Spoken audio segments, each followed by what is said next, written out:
Dongo 10%. Alafu sasa kuna huyu anaitwa Damiano.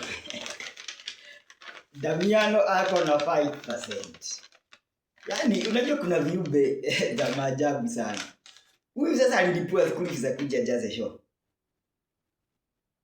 Just imagine.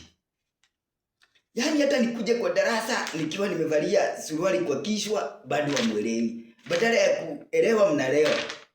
Sasa hata sijui niseme nini. Kwa sababu nimejaribu kila kitu. Unajua hii yedhoa ili nafundisha huku.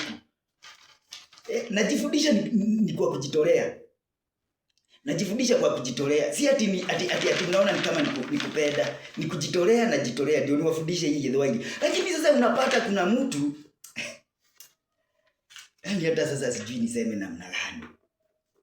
Kama niache kufundisha nikuwe mhubiri. Kwa sababu nitakuwa na kila saa nakuja narudia kile kitu nilifundisha jana ndio narudia kesho. Ndio narudisha mtodo, ndio narudia mtodogo. Ai.